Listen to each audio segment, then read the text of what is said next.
ഇന്ന് ഞാൻ ചെയ്ത് കാണിക്കുന്നത് ഓണം സ്പെഷ്യലായിട്ടുള്ള ഒരു സോയാബീൻ ഫ്രൈയുടെ റെസിപ്പിയാണ്. അപ്പം നമ്മൾ സദ്യക്കൊക്കെ ചെയ്യുമ്പോഴുണ്ടല്ലോ നമുക്കൊരു ബീഫിൻ്റെ ടേസ്റ്റിൽ, ഒരു നോൺ വെജിൻ്റെ ടേസ്റ്റിൽ നമുക്കൊരു സോയാബീൻ ഫ്രൈ എങ്ങനെ ചെയ്യാമെന്ന് നോക്കാം. അപ്പോൾ അതിന് വേണ്ടിയിട്ട് നമ്മൾ ആദ്യമേ വെള്ളമാണ് എടുത്തിരിക്കുന്നത്. ഇപ്പോൾ 150 ഗ്രാം സോയാബീൻ ഞാൻ എടുത്തിട്ടുണ്ട്. അപ്പോൾ ഇത് നമ്മൾ ആദ്യമേ ഒന്ന് കഴുകി സോയാബീൻ ഒന്ന് വെക്കണം. എന്നിട്ട് നമ്മൾ വെള്ളം തിളപ്പിച്ചിട്ട് അതിനകത്തോട്ട് ഇട്ട് കൊടുക്കുകയാണ് ചെയ്യുന്നത്. അപ്പോൾ ആ വെള്ളത്തിലേക്ക് നമുക്ക് ഒരു 1/2 ടീസ്പൂൺ മുളക് പൊടിയും 1/4 ടീസ്പൂൺ മഞ്ഞൾപ്പൊടിയും ഒരു 1/4 ടീസ്പൂൺ കുരുമുളക് പൊടിയും ഉപ്പും ചേർത്തിട്ട് നമുക്ക് ഈ വെള്ളം ആദ്യമേ ഒന്ന് തിളപ്പിച്ചെടുക്കാം. നമ്മളിപ്പോൾ ബീഫൊക്കെ വേവിക്കുകയാണെങ്കിൽ നമ്മൾ കുക്കറിലിട്ട് നമ്മളത് വേവിച്ചെടുക്കുമല്ലോ, അതേ കൂട്ട് ആദ്യമേ നമ്മൾ ഈ സോയാബീനെ ഒന്ന് വേവിച്ചെടുക്കുവാണ്. വെള്ളം നല്ലപോലെ തിളയ്ക്കാൻ തുടങ്ങുമ്പോൾ അതിലേക്ക് നമ്മൾ ഈ കഴുകി വെച്ചിരിക്കുന്ന സോയാബീനെ ഇട്ട് കൊടുക്കുവാണ്. എന്നിട്ട് നല്ലപോലെ തിളച്ചതിന് ശേഷം ഒരു 5-6 മിനിറ്റ് നമുക്ക് ചെറിയ തീയിലിട്ടതൊന്ന് വേവിച്ചെടുക്കണേ. അപ്പോൾ ഉപ്പൊരിച്ചിരി മുന്നോട്ട് തന്നെ ഇട്ട് കൊടുക്കണം കേട്ടോ. എന്നിട്ട് നല്ലപോലെ തിളച്ച് വരട്ടെ. എന്നിട്ട് ആ ഒരു 4-5-6 മിനിറ്റ് നമ്മൾ സിമ്മിലിട്ട് നല്ലപോലെ തിളപ്പിച്ച് നമ്മൾ വെന്ത് വരണം. എന്നിട്ട് നമുക്കിത് ഓഫ് ചെയ്ത് വെക്കാം. എന്നിട്ട് ഇത് നമ്മൾ ചെയ്യുന്നത് വെച്ചാൽ ഇത് തണുത്തതിന് ശേഷം നമുക്കിത് പിഴിഞ്ഞിട്ട് ചെറിയ കഷ്ണങ്ങളാക്കി എടുക്കുകയാണ് ചെയ്യുന്നത്. ഇത് വലിയതാട്ടോ, ഇത് വെള്ളത്തേക്കൊന്ന് കുറച്ചുകൂടെ കഴിയുമ്പോഴത്തേക്ക് വലുതാകും. അപ്പോൾ അതൊക്കെ റെഡിയായി വരുന്ന സമയത്ത് തണുത്ത് നമ്മൾ അരിഞ്ഞൊക്കെ എടുക്കുന്ന ആ സമയം കൊണ്ട് ഇവിടെ ബാക്കി മസാലകൾ റെഡിയാക്കണം. അപ്പോൾ ഇത് നമ്മൾ വെജിറ്റബിൾ ഓയിലാട്ടോ ചെയ്യുന്നത്. അതൊരു 2 ടേബിൾ സ്പൂൺ ഒഴിച്ചു കൊടുത്തിട്ട് അതിലേക്ക് ആദ്യമേ വെളുത്തുള്ളി ഇട്ട് കൊടുക്കുന്നുണ്ട്. പിന്നെ ഇഞ്ചി പച്ചമുളകൊക്കെ ചേർത്ത് കൊടുക്കണം. അപ്പോൾ 1 ടേബിൾ സ്പൂൺ ഇഞ്ചി എടുത്തിട്ടുണ്ട്. വെളുത്തുള്ളി ഒരു 10 അല്ലി കേട്ടോ, ചെറുതായിട്ട് അരിഞ്ഞിട്ടാണ് ഇരിക്കുന്നത്. അല്ലെങ്കിൽ അരിഞ്ഞെടുക്കുകയോ അല്ലെങ്കിൽ ചതച്ചെടുത്താലും മതി കേട്ടോ. പിന്നെ തേങ്ങാക്കൊത്ത് നമ്മുടെ എത്ര ആവശ്യത്തിന് വേണോ അതനുസരിച്ച് ഇടാം. നല്ലൊരു ടേസ്റ്റ് കിട്ടും തേങ്ങാക്കൊത്ത് ഇതിലിടുമ്പം. പിന്നെ എരിവിൻ്റെ അനുസരിച്ച് പച്ചമുളക് ചേർത്ത് കൊടുക്കാം. പിന്നെ ഞാനൊരു 2 സവാളയാണ് എടുത്തിരിക്കുന്നത്. അതെന്ന് വെച്ചാൽ നമ്മൾ ചോപ്പറിലിട്ട് ചോപ്പ് ചെയ്തെടുത്തിരിക്കുന്നത്. അല്ലെങ്കിൽ ചെറുതായിട്ട് കട്ട് ചെയ്തെടുക്കണം കേട്ടോ. നൈസായിട്ടാണ് ഞാൻ ഇപ്പോൾ ഇത് അരിഞ്ഞിരിക്കുന്നത്. കാരണം നമ്മൾ ചോപ്പറിലായതുകൊണ്ട് പെട്ടെന്ന് അങ്ങനെ കിട്ടുകയും ചെയ്യുമല്ലോ. അല്ലാതെ നമ്മൾ നീളത്തിൽ അരിഞ്ഞു കൊടുക്കല്ലേ. എന്നിട്ട് നമുക്ക് നന്നായിട്ട് ഇത് വഴറ്റിയെടുക്കാം. പിന്നെ പച്ചമുളകൊക്കെ എരിവിൻ്റെ അനുസരിച്ച് നിങ്ങൾക്ക് അളവിലെല്ലാം മാറ്റം വരുത്താം കേട്ടോ.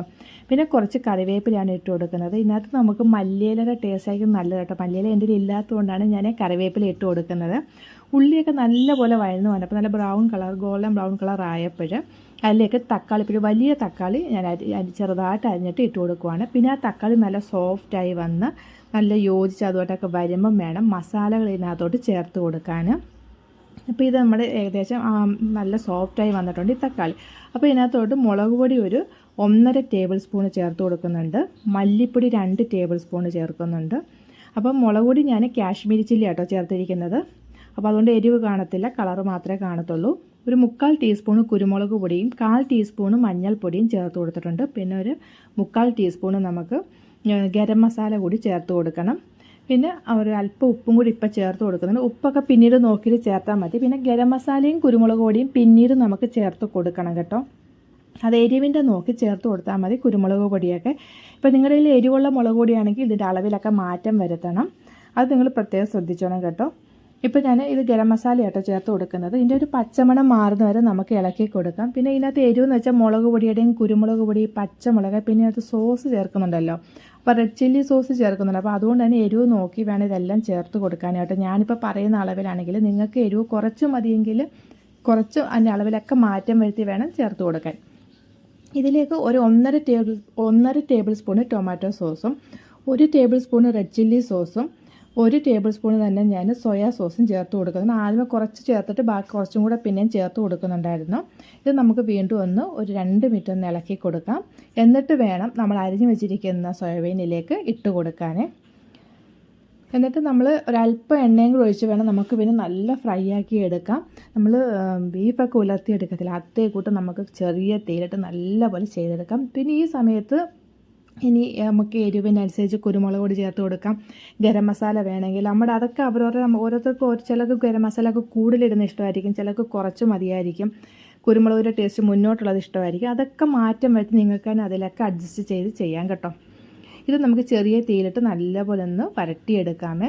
അപ്പോൾ ഇടയ്ക്ക് എണ്ണ വേണമെങ്കിൽ ഒരു അല്പം ഒഴിച്ച് കൊടുക്കുക. നോൺ സ്റ്റിക്ക് പാത്രമൊക്കെ ആണെങ്കിൽ ഇത്ര എണ്ണ നമ്മൾ ഒഴിച്ച് കൊടുക്കേണ്ട ആവശ്യം വരത്തതും ഇല്ല കേട്ടോ. പിന്നെ ആദ്യമേ ഞാൻ 2 ടേബിൾ സ്പൂൺ ഒഴിച്ചിരുന്നു. പിന്നെ ഞാനൊരു 2.5 ടേബിൾ സ്പൂൺ കൂടി ഞാൻ ഒഴിച്ചിട്ടുണ്ട് കേട്ടോ. ഇടയ്ക്കിടയ്ക്ക് കുറേശ്ശെയായിട്ട് ഒഴിച്ച് കൊടുക്കുന്നുണ്ട്. ഇനി നമുക്ക് കുറച്ച് കഴിയുമ്പോൾ ഒന്ന് നോക്കാം കേട്ടോ. കുറച്ച് കഴിഞ്ഞപ്പോഴത്തേക്ക് ഒന്നുകൂടെ കളറായിട്ടുണ്ട്. പിന്നെ ഇപ്പോൾ നിങ്ങളുടെ കയ്യിൽ ഗ്രീൻ ചില്ലി സോസ് ഉള്ളെങ്കിൽ അത് ഒഴിച്ച് കൊടുക്കാം. പക്ഷേ റെഡ് ചില്ലി ആകുമ്പോൾ ഒന്നുകൂടെ കളർ കിട്ടുമല്ലോ, അതുണ്ടെങ്കിൽ അത് തന്നെ ഒഴിക്കും, അല്ലെങ്കിൽ മറ്റേത് ഒഴിച്ച് കൊടുത്താലും മതി കേട്ടോ. ഗ്രീൻ ചില്ലി സോസ് ചിലതിൽ അതായിരിക്കുമല്ലോ ഇരിക്കുന്നത്. പിന്നെ ഞാൻ കുറച്ച് കറിവേപ്പിലയും കൂടി ഇട്ട് കൊടുത്തിട്ടുണ്ട്. പറഞ്ഞ പോലെ മല്ലിയില നിങ്ങളുടെ കയ്യിലുണ്ടെങ്കിൽ മല്ലിയില ഇട്ട് കൊടുക്കുക. ഞാനിപ്പോൾ ഒരു കഷ്ണം എടുത്തിട്ട് ഒന്ന് ടേസ്റ്റ് ചെയ്ത് നോക്കിയപ്പോൾ ഉപ്പൊക്കെ പാകത്തിന് എനിക്കുണ്ട് കേട്ടോ. പിന്നെ എനിക്കൊരു അല്പം ഗരം മസാലയും കുരുമുളക് പൊടിയും കൂടെ വേണമെന്ന് തോന്നി. അത് ഞാൻ പറഞ്ഞല്ലോ, നിങ്ങൾക്ക് ടേസ്റ്റ് ചെയ്യുമ്പോൾ അത് നോക്കിയിട്ട് നിങ്ങൾക്ക് മാറ്റം വരുത്തിയാൽ മതി. നിങ്ങൾക്ക് വേണമെങ്കിൽ ചേർത്ത് കൊടുത്താൽ മതി കേട്ടോ.